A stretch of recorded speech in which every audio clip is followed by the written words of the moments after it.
Yo guys, what's going on? Mark the Shark reaching out to you guys with another video about Dragon Ball Super. This time I'm going to do a little bit of my own personal opinion about the rules about the tournament. I think a lot of things have been overlooked because I think we actually enjoyed the videos, at least the last episodes with 109, 110, even 111 with Hit.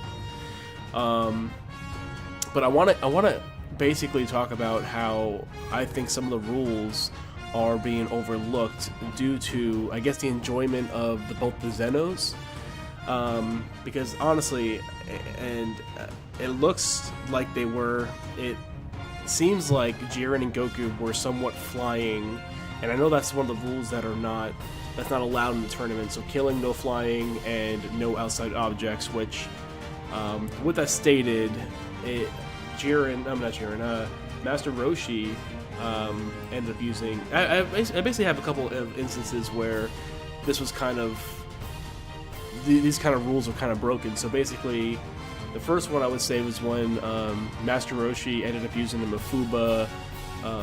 The Zenos approved him to use the little jar to capture his enemies and toss them out.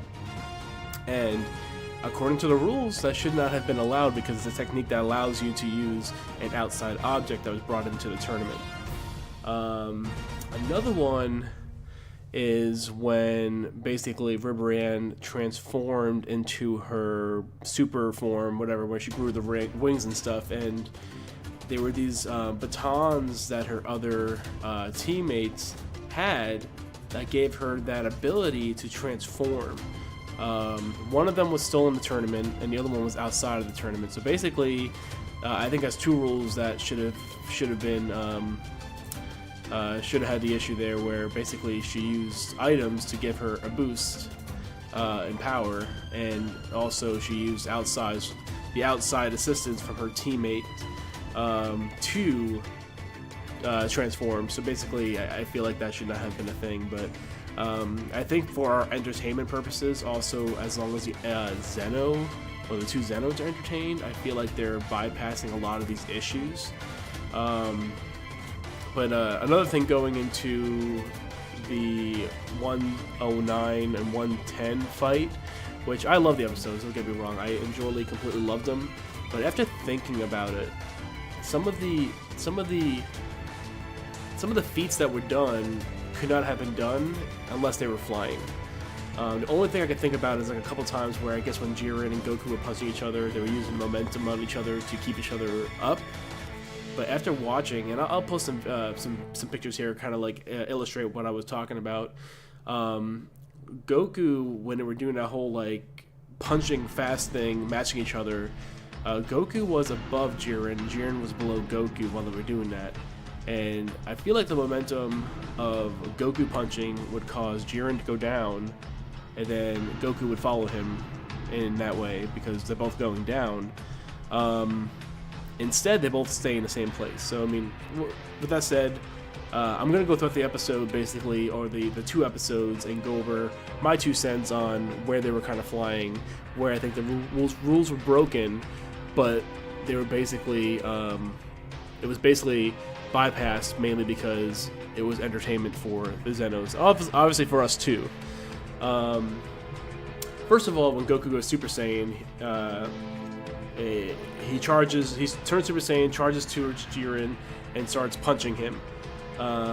He's actually not touching the ground while punching him for a few seconds there, so I think he's either hovering or flying there.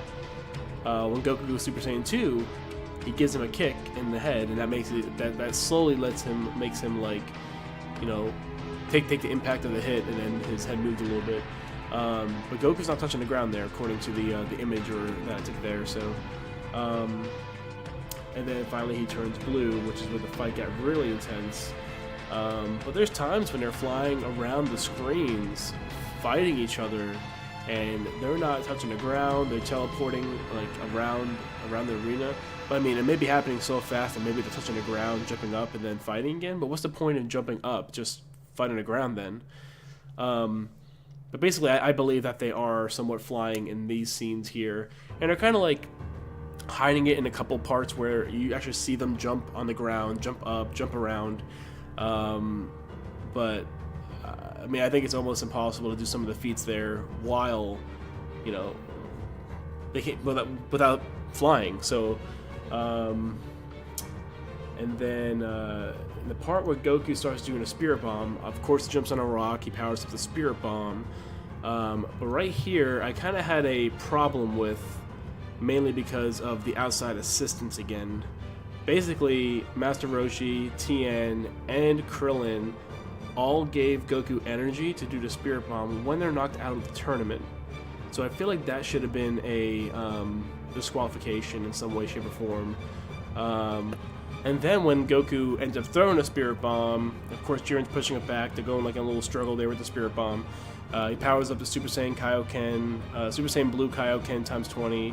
The actual flooring below him disappears, and Goku is sitting there hovering. And this might be a little different because maybe because the Spirit Bomb's on him, he's kind of using the force of the Spirit Bomb to keep him up while he's trying to push it back.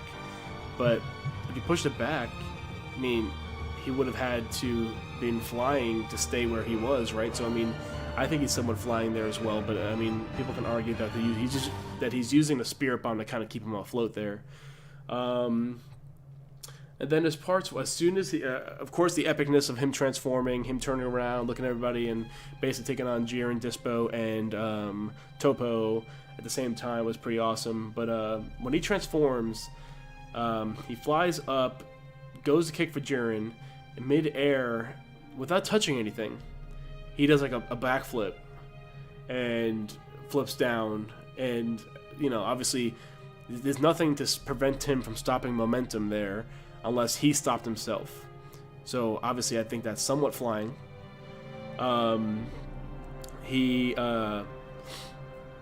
basically, when he was punching, when him and Jiren first clashed, Goku was like dodging him while flying towards him in the air. So basically he's changing direction mid-air. So same concept as before. I think that he's doing some kind of like manipulation with his body while in the air. So I count it as flying technically. And then this comes to the big fight in the sky, where Jiren and him are basically clashing in the sky. And then the whole classic, to me, it's like the classic scene already, where Goku and Jiren are like face to face while like kind of hovering in the air, and the camera's panning around them. And obviously we can't tell if they're falling, but this is the part right here where I explained earlier, where this is where they started punching each other, and Jiren's kind of like at a lower angle than Goku.